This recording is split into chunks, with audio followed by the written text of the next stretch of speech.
Everyone, I hope you all are doing well and learning from my video. जैसे कि last class में हमने arsenic poisoning खत्म करी थी और आपका यूजीसी नेट का एग्ज़ाम 2 महीने बाद है। तो आर्सेनिक पॉइजनिंग तो हमारी खत्म होगी। तो टुडे इस क्लास में हम कंप्लीट करेंगे लेड पॉइजनिंग। हमारी लेड पॉइजनिंग क्या होती है, ठीक है। अब लेड जो होता है ना is a commonest heavy metal as far as chronic poisoning, ठीक है। ये कॉमन है, बहुत कॉमन है, जो कि हैवी मेटल्स में काउंट होता है और ये क्रॉनिक पॉइजनिंग ज़्यादातर करता है। आप क्रॉनिक और एक्यूट पॉइजनिंग में मैंने आपको डिफरेंस बताया था।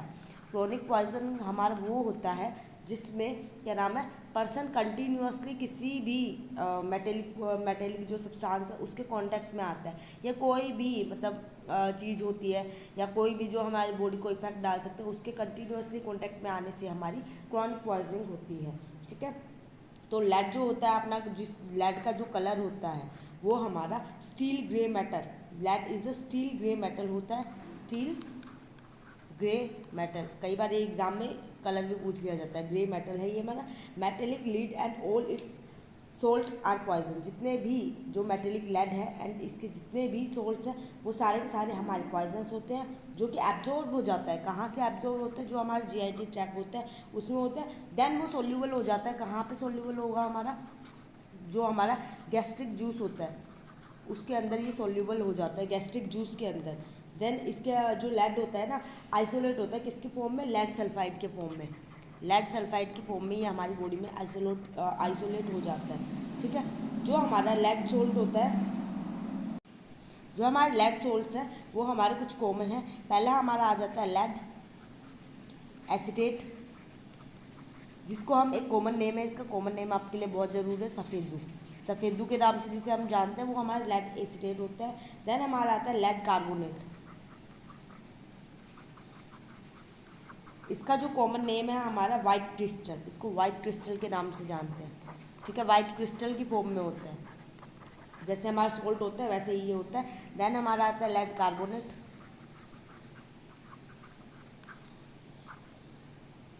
लेड कार्बोनेट तो हो गया क्रोमेट,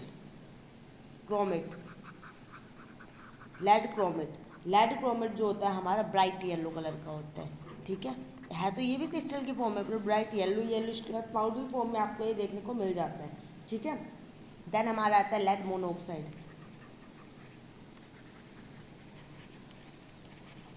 ये ब्रिक रेड और ऑरेंज कलर का होता है, रेड और ऑरेंज कलर का आपको देखने को मिल जाता है पाउडर के फॉर्म में। देन हमारा आता है लेड टेट्राऑक्साइड। या आपके एमसीक्यू में बताए कैसे दे सकते हैं कि सारे के सारे आपको दे दे नाम और मतलब गलत नाम दे दे, उसमें लेड टेट्राऑक्साइड है और उसके बारे में पूछ ले, ठीक है, वो कैसे कलर का होता है। तो ये रेड कलर का होता है। इसको सिंदूर, जो सिंदूर का कलर होता है ना रेड, वो वाला इसका कलर होता है लेड टेट्राऑक्साइड का, ठीक है। ये क्रिस्टलिक पाउडर फॉर्म में होते हैं सारे के सारे। इसका मतलब लेड टेट्राऑक्साइड के लिए एक और वर्ड यूज़ करता है, स्कारलेट, ठीक है। स्कारलेट क्रिस्टलिन पाउडर की फॉर्म में ये हमारा अवेलेबल होता है, ठीक है। और ये सारे के सारे हमारे क्रॉनिक पॉइजनिंग सबसे ज़्यादा करते हैं। अब हम इसके एक्शन की बात करेंगे कि इसका एक्शन एंड मैकेनिज्म कैसे होता है बॉडी के ऊपर। जैसे मैंने स्टार्टिंग में आपको बताया था, जितने भी हमारे ये सारे पॉइजन होते हैं मेटेलिक पॉइजन, वो एसएच ग्रुप को इनहिबिट करते हैं और ये हमारे जो माइटोकॉन्ड्रिया हैं उसको, उसके एफिनिटी को इफेक्ट करते हैं। तो जो हमारी सेल मेम्ब्रेन होती है, किसी सेल की मेम्ब्रेन, और जो हमारी माइटोकॉन्ड्रिया होता है, ठीक है, उसको मतलब इंटरफेस करते हैं, उसमें रोक डालते हैं, जिसे हम माइटोकॉन्ड्रियल ऑक्सीडेटिव फॉस्फोराइलेशन बोलते हैं। माइटोकॉन्ड्रियल ऑक्सीडेटिव, सब सारे के सारे मेटेलिक पॉइजनिंग में यही वर्ड यूज होता है, फॉस्फोराइलेशन, ठीक है। देन ये हमारा कंबाइन हो जाता है एसएच ग्रुप के साथ। एसएच ग्रुप के साथ कंबाइन होने के साथ साथ ये इनहिबिट करता है किसको? जो टिश्यू एंजाइम होते हैं हमारे बॉडी के, ठीक है, इनहिबिट कर देता है किसको? इसके साथ कंबाइन होने के जो हमारे टिश्यू होते हैं, ठीक है, टिश्यू एंजाइम सिस्टम को इनहिबिट कर देते हैं ये हमारे, इसका जो एक्शन होता है। उसके साथ साथ लेड जो हमारे कोज करता है डीजनरेटिव चेंजेस। किसके अंदर चेंजेस लेके आएगा? ये जो हमारा मसल्स होता है, ठीक है, मसल्स के अंदर डीजनरेटिव मतलब टाइम के साथ डीजनरेटिव चेंजेस लेके आएगा मसल्स के साथ। एंड देन उसके साथ ये लेके आएगा जो हमारी बॉडी के अंदर पेरिफेरल नर्व सिस्टम होता है, पेरिफेरल, ठीक है, पेरिफेरल नर्व के अंदर ये चेंजेस लेके आता है, ठीक है। उसके बाद ये जो हमारा ये कोज करता है जो हीमोलाइसिस होती है, ठीक है, हीमोलाइसिस कहाँ पे होती है? ये रेड ब्लड सेल के अंदर, इसको भी कोज करता है हमारा रेड ब्लड सेल में। देन ये हमारा डिप्रेसिंग एंजाइम होता है जो कि रिस्पॉन्सिबल होता है हीमोसिंथेसिस एंड शोर्ट, ये सबसे ज़्यादा शोर्ट करेगा। इराइथ्रोसाइट जो होता है हमारे जो इराइथ्रोसाइट्स होते हैं, इराइथ्रोसाइट क्या होता है? जो हमारे वाइट ब्लड सेल्स होते हैं। इराइथ्रोसाइट्स की मतलब लाइफ साइकिल को ये हमारा शॉर्ट कर देता है, बहुत शॉर्ट कर देता है, जितने उसकी लाइफ साइकिल होते हैं ना उसको ये कम कर देता है। ठीक है, उसके साथ साथ ये हमारा कोज करता है, रप्चर कर देता है न्यूक्लियस को एंड देन क्रोमेटिक, जो हमारे जिसको हम उसको हम बोलते हैं कैरियोरेसिस। ठीक है, जो कि हमारे न्यूक्लियस और क्रोमेटिक को डिसइंटीग्रेट कर देता है, रप्चर कर देता है। देन ये हमारा जो बोन मैरो होता है उसमें भी इफेक्ट डालता है। ठीक है, और उसके साथ ये कोज करता है, जो basophilic stippling red blood cell होते हैं ना उसको भी कोज करता है। ठीक है, अब ये हमारा जो इसका पूरा पूरा काम आ रहा है फॉस्फोराइलेशन से ये हमारा कर रहा है। ठीक है, उसके साथ ये हमारी बॉडी के अंदर इंक्रीज कर देता है, किसका लेवल इंक्रीज करता है? यहाँ इंक्रीज की बात आ रही है, ये हमारी बॉडी में इंक्रीज कर देता है जो हमारा अमाइनो लिव्यूलिनिक एसिड, इसको इंक्रीज कर देता है बॉडी के अंदर। जितने हमारे इसका लेवल कहाँ पे इंक्रीज होगा? बॉडी के अंदर, ब्लड के अंदर इंक्रीज हो जाता है। जब ये ब्लड के अंदर इंक्रीज होता है तो ये delta ALA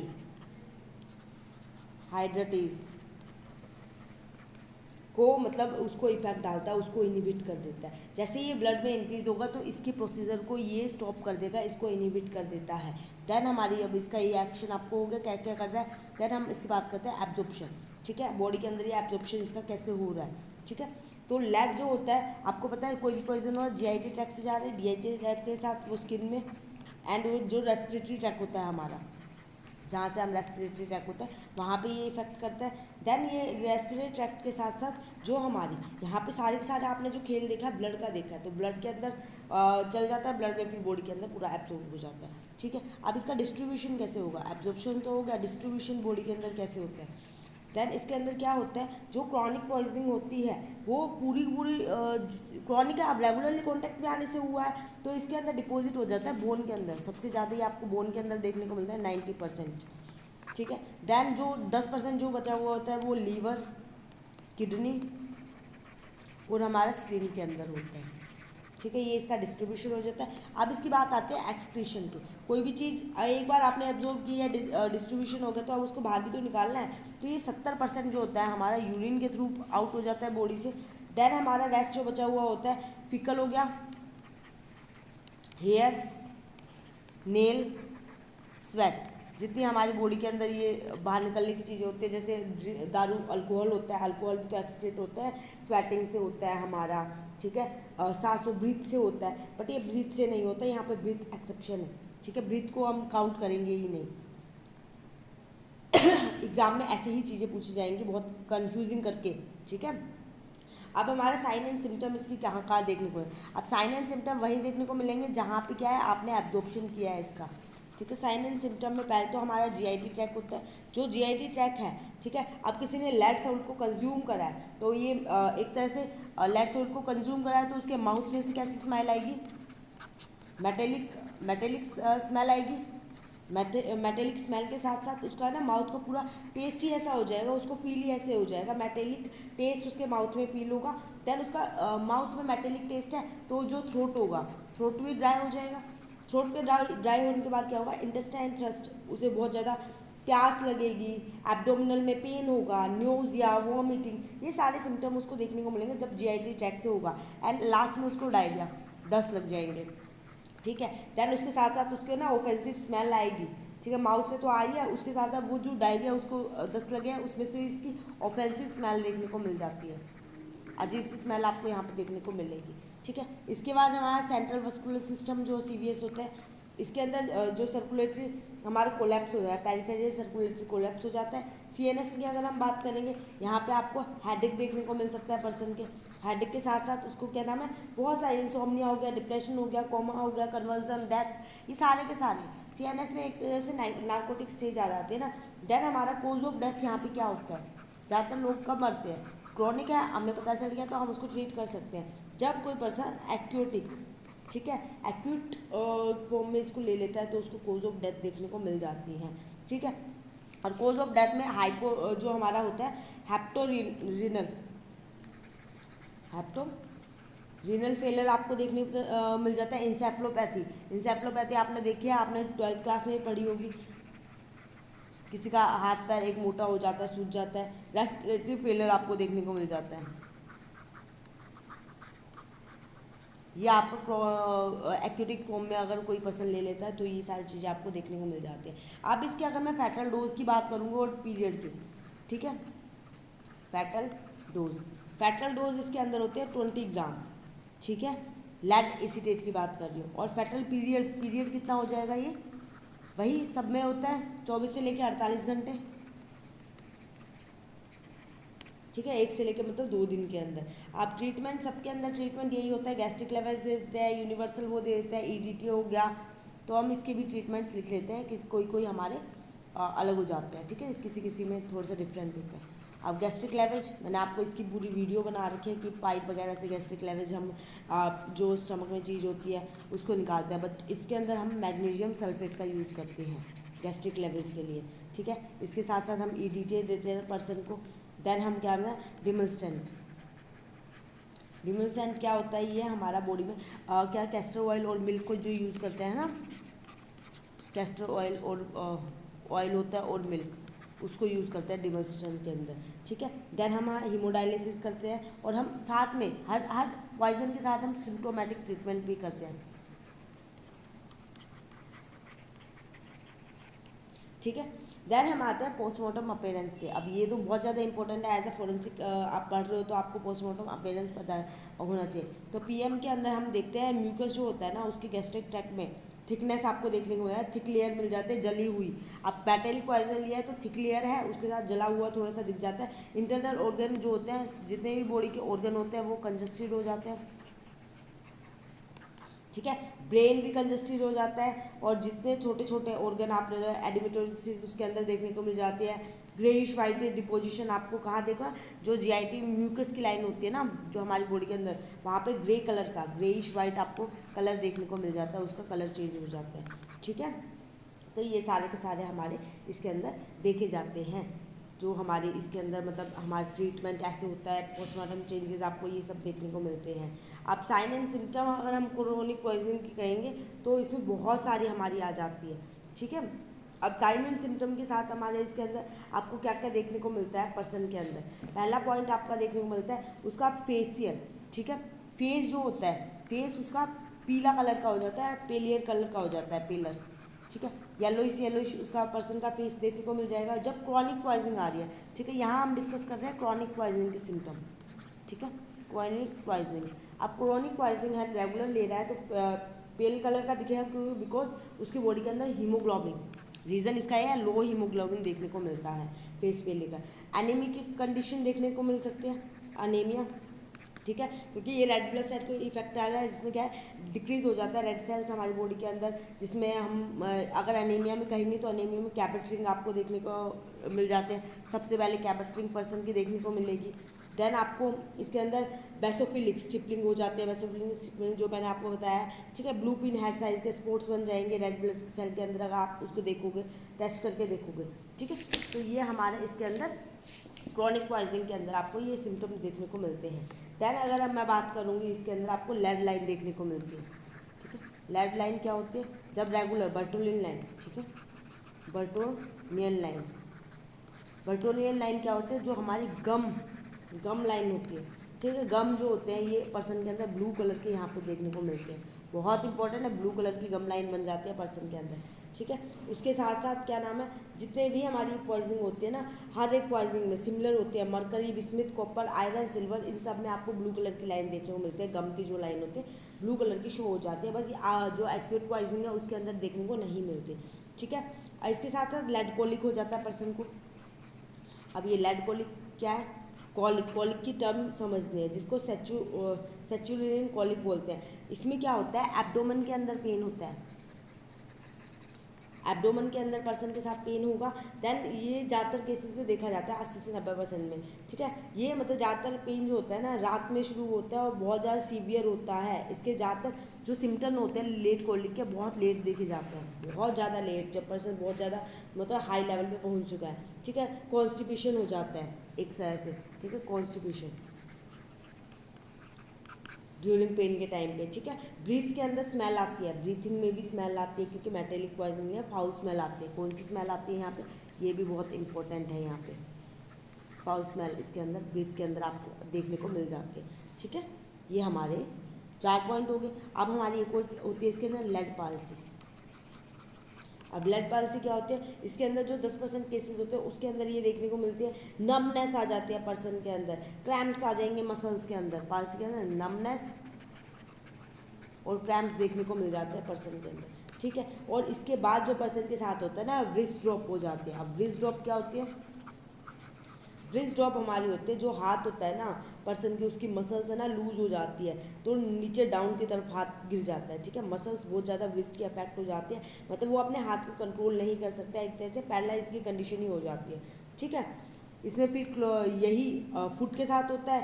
then close shaped hand हो जाता है। क्लोज शेप्ड आपको पता है, क्लोज शेप मतलब जैसे ये हमारा हाथ है, ठीक है, ये मतलब पूरा अकड़ सा जाएगा ऐसे, कहते हैं अगर मैं इसको ऐसे दिखाऊंगी तो इस टाइप का हो जाएगा, ये ऊपर आपकी फिंगर हो गई, ये आपके थंब हो गया, तो क्लॉ शेप का इसका हैंड हो जाता है, ठीक है। देन हमारे आते हैं lead encephalopathy.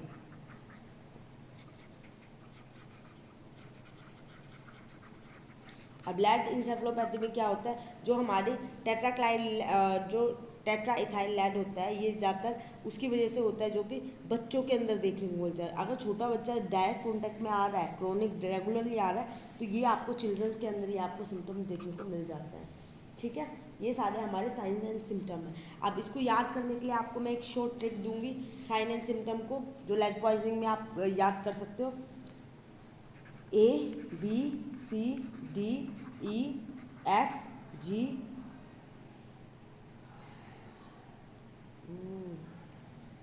FGHI A to I lead symptom, इसके साइन एंड सिम्टम को याद करने के लिए A to I, ठीक है। A to I याद रखते हैं। ए से क्या होगा, हमने सारी चीज़ें पढ़ ली हैं। ए से सोचो एनीमिया, ठीक है। एनीमिया ब्लड के अंदर आपको देखने को मिलता है। एनीमिया के साथ यहाँ पे आप अबॉर्शन के लिए भी अबॉर्शन भी हो जाता है पर्सन का, ठीक है। ऑप्टिक एलोप्सिया, ये सारी टर्मिनोलॉजी यहाँ पे आ जाती है, ठीक है। बी से हमारा बेसोफिलिक स्टिपलिंग, जो हमारी ब्लड के अंदर होते हैं, बेसोफिलिक स्टिपलिंग। सी से हमारा क्या आ गया, कॉन्स्टिपेशन, कॉलिक, आपने कॉलिक देखा, कॉन्स्टिपेशन देखा, कॉन्स्टिपेशन। देन इसके अंदर आपने देखा यूरिन के अंदर आपको देखने को मिल जाता है ना, यूरिन अगर कॉन्स्टिपेशन डायरिया वगैरह हो जाता है। डी से हमारे क्या हो रहा है, अभी हाथ ड्रॉप हो रहा था ना, ड्रॉप, व्रिस्ट एंड फुट दोनों चीज़ें ड्रॉप हो जाती है पर्सन की, ठीक है। ई से क्या है, अभी बताया बच्चों के अंदर देखने को मिलता है इंसेफ्लोपैथी। एफ से क्या था हमारा, ब्रीथ के अंदर स्मेल, फाउल ब्रेथ, ठीक है। उसके बाद किडनी फेल हो जाती है, उसके साथ आपको और भी चीज़ें फीलिंग देखने को मिल जाती है। आप जी से क्या, ये आपने पढ़ा ही नहीं, गोनेडल, जो डिसफंक्शन करने लग जाती है, ठीक है। ये मेल्स के अंदर आपको देखने को मिलता है, ठीक है। उसके साथ पिक्चर भी बहुत अजीब सी हो जाती है। H4 क्या होता है, यहाँ पे लिखते हैं दूसरे पेज पे, H4 हाइपरटेंशन, पर्सन को हाइपरटेंशन हो जाती है। हेलुसिनेशन आपको देखने को मिलता है, जब ज़्यादा नार्कोटिक स्टेज पे पर्सन पहुँच जाता है तो हेलुसिनेशन आपको देखने को मिलेगा, ठीक है। I4 इम्पोर्टेंस, इम्पोर्टेंस आपको देखने को मिल गई। इनफर्टिलिटी, पर्सन के साथ इनफर्टिलिटी मतलब पर्सन में इनफर्टिलिटी रेट कम हो जाता है।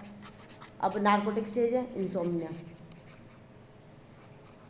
ठीक है। ये सारे के सारे हमारे सिम्टम देखने को मिलते हैं और ट्रीटमेंट मैंने बता ही दिया। जो हमारा एक्यूट प्राइसिंग में वही होता है, EDTA यूज़ हो गया, हमारा बाल यूज़ हो गया, पेनिसिलिन लेमाइन यूज़ हो गया, ये सारे के सारे हमारे इसके अंदर हम यूज़ करते हैं एज अ ट्रीटमेंट, ठीक है। अब इसके पर्सन जब डेथ हो जाती है तो हमें पता चल जाता है पोस्टमार्टम चेंजेस। मेन डेथ होने के बाद जो पोस्टमार्टम चेंजेस आपको देखने को मिलते हैं भाई, फैटी चेंजेस आपको देखने को मिल जाते हैं। मेटेलिक पॉइजनिंग में फैटी चेंजेस आपको ऑलमोस्ट सब में ही देखने को मिलेगा। लीवर हो गया, नेफ्रेटिक चेंजेस हो गए, लेड की लाइन दिखती है, गम लाइन दिखती है, जो हमने पढ़ा है वो सारी की सारी हमें चीज़ें देखने को मिलती हैं। तो इसके अंदर कहा जाता है जो एक्यूटिक पॉइजनिंग होती है बहुत रेयर होती है, और जो क्रॉनिक होती है वो आपको बहुत ज़्यादा देखने को मिल जाती है। ठीक है, क्योंकि क्रॉनिक पॉइजनिंग जितनी इंडस्ट्री होती है वहाँ पे लेड की यूज़ होता है। इंडस्ट्री हो गया हमारा, ठीक है, और इंडस्ट्री में वर्कर्स होते हैं, उनके बच्चे होते हैं, वो खेलते हैं, वो वहाँ पे टॉयज वगैरह होते हैं, उन्हें मुंह में लेते हैं, वो टॉय वहीं पे लेड की पॉइजनिंग के कॉन्टेक्ट में आया है, फिर वो आपके अंदर चल जाता है। तो ये क्रॉनिक पॉइजनिंग बहुत ईजीली देखी जाती है चिल्ड्रंस के अंदर। एंड जो वर्कर्स होते हैं वो जहाँ पे काम कर रहे हैं, जहाँ सेफ्टी एंड मेजर्स नहीं लिए जाते। आई होप आपको ये सारी चीज़ें समझ आ गई होगी। अगर आपको वीडियो अच्छी लगे then please like my video and subscribe my channel. हम इस वीक में पूरी मेटेलिक पॉइजनिंग कंप्लीट कर देंगे। Thank you so much. मिलते हैं नेक्स्ट वीडियो में विद मर्करी के साथ।